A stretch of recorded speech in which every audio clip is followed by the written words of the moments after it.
জানেন যে 2020 সালের 1 ফেব্রুয়ারি ঢাকা দক্ষিণ সিটি কর্পোরেশনে বাংলাদেশ জাতীয়তাবাদী দলের থেকে আমি ধানের শীষ মার্কা নিয়ে মেয়র পদে প্রতিদ্বন্দ্বিতা করেছিলাম। তখন আপনি সহ সমস্ত মিডিয়ার ভাইরা আমার সাথে ছিলেন। নির্বাচন পূর্ববর্তী 1 মাস যে প্রচারের সময় থেকেই আমাদের উপরে হামলা করা হয়, আমাদের নেতাকর্মীদের রক্তাক্ত করা হয়, আমাদের মাইক ভেঙে ফেলা হয়, পোস্টার ছিঁড়ে ফেলা হয়, কাউন্সিলর প্রার্থীদেরকে গ্রেফতার করে নিয়ে যাওয়া হয়।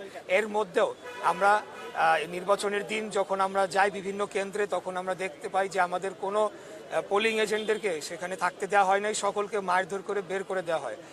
পোলিং ভোট কেন্দ্রগুলো বেশিরভাগই 9:30টার দিকে খোলে এবং 1-1.5 ঘন্টা ভোট গ্রহণের মতো হয়ে পরবর্তীতে সেগুলোকে বন্ধ করে দেওয়া হয়। আমিও বিভিন্ন কেন্দ্রে যেয়ে সেগুলোকে বন্ধ পাই এবং পরবর্তীতে ইভিএমে কারচুপি করে সেগুলো আমার ভোটকে যে 1.5 ঘন্টার মাধ্যমে আমি যে ভোট পেয়েছিলাম 2 লক্ষ সামথিং, সেটিকে ওভারকাম করার জন্য সারা দিনব্যাপী আপনার ইভিএম দিয়ে আপনার কারচুপি করা হয় এবং পরবর্তীতে 6:30টার দিকে ফলাফল ঘোষণার কথা থাকলেও সেটা হঠাৎ করে বন্ধ করে দিয়ে রাত 1:30টার সময় ফলাফল একতরফাভাবে ঘোষণা করা হয়।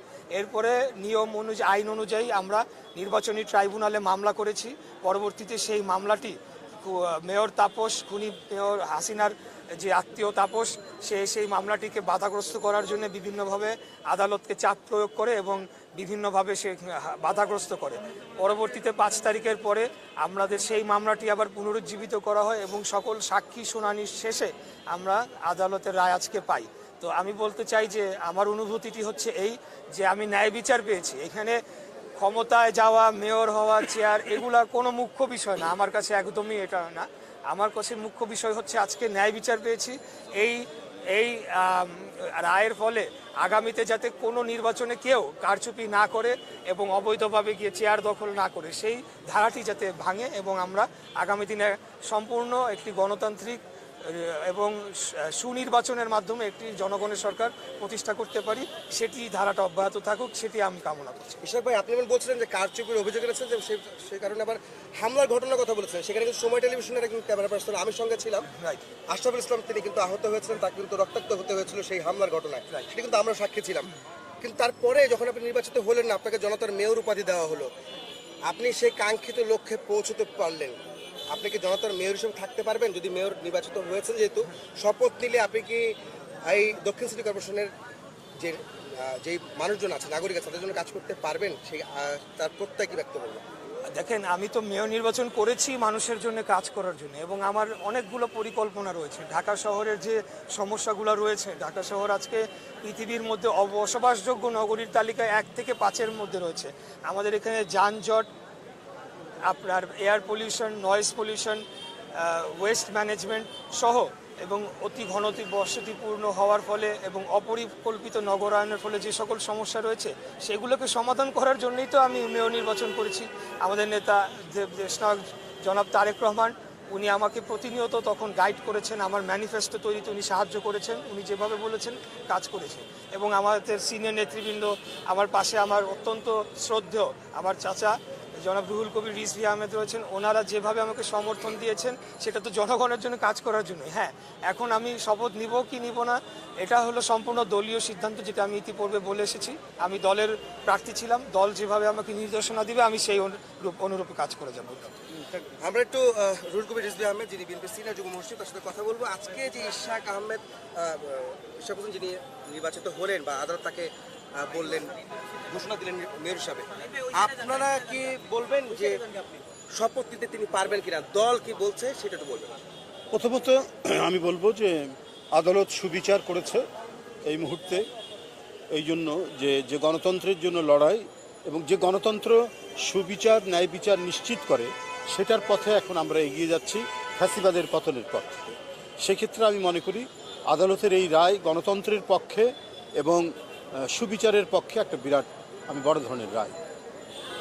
আজকে এই রায়ের মাধ্যমে প্রকৌশলী ইশরাক প্রমাণিত হয়েছে যে সেই হচ্ছে জনগণের মেয়র ছিল, জনগণের অন্তরের মেয়র ছিল সে, এবং সেই হিসেবেই তার এই সুবিচার পাওয়া গেছে।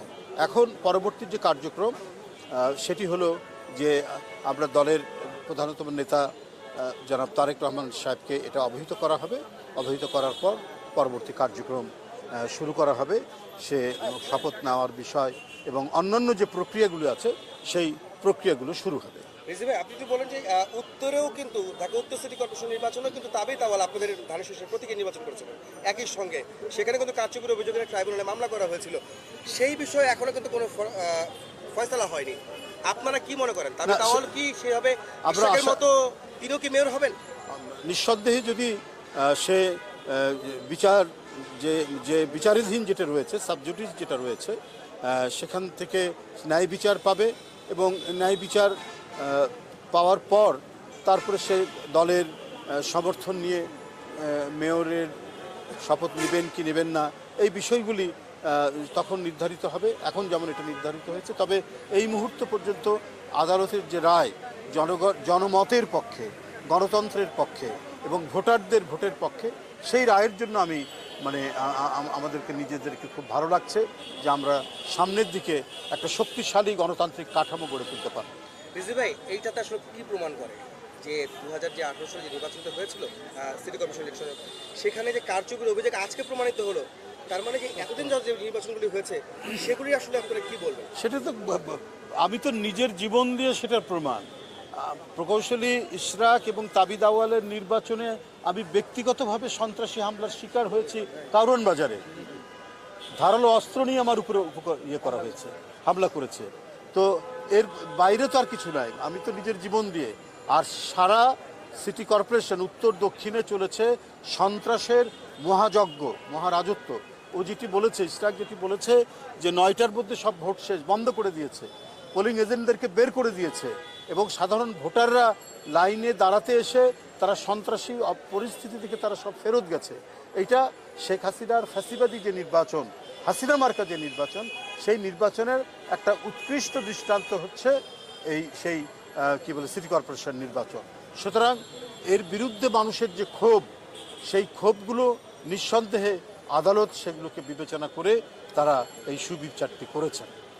একটা গুরুত্বপূর্ণ প্রশ্ন আমি করবো, রিজভী আপনি যে থাকবেন, সেটা হচ্ছে যে এখন কথা উঠছে জাতীয় নির্বাচন আগে না স্থানীয় সরকার নির্বাচন আগে। এই মুহূর্তে আসলে আপনি কি মনে করেন, স্থানীয় নির্বাচন খুব জরুরি নাকি জাতীয় নির্বাচন জরুরি? কোনটার বিষয়ে আপনি মতামত দেবেন? যদিও আপনি স্থানীয় সরকার নির্বাচনে এইমাত্র নির্বাচিত ঘোষিত হয়েছে না, আপনি কি বলবেন? আমি আসলে দীর্ঘ আইনি লড়াই করে আমি আদালতের মাধ্যমে রায় পেয়েছি এবং আপনারা সকলে এটার সাক্ষী এবং প্রমাণ আছেন। আমাদের দলীয় সিদ্ধান্ত, আমি যদি ভুল না করি, আমি জানি যে সবার আগে আমরা জাতীয় নির্বাচনকে প্রাধান্য দেওয়া হচ্ছে এবং আমিও ব্যক্তিগতভাবে মনে করি যে স্থানীয় সরকার নির্বাচনটি হলে এখানে ফ্যাসিবাদী শক্তির পুনর্বাসনের সমূহ সম্ভাবনা রয়েছে। তারা বিপুল পরিমাণে অর্থ লুটপাট করেছে, সেই অর্থগুলো পাচারকৃত অর্থ আবার বিনিয়োগ করে তারা পুনর্বাসিত হতে পারে। অতএব আমরা মনে করি যে এই স্থানীয় সরকার নির্বাচনটি আমাদের যে মূল লক্ষ্য, একটি সুষ্ঠু, অবাধ, নিরপেক্ষ জাতীয় নির্বাচনের মাধ্যমে একটি নির্বাচিত পার্লামেন্টকে নিয়ে আসা এবং একটি গণতান্ত্রিক সরকার প্রতিষ্ঠা করা, সেটিকে ব্যাহত করতে পারে, এটি আমি মনে করি।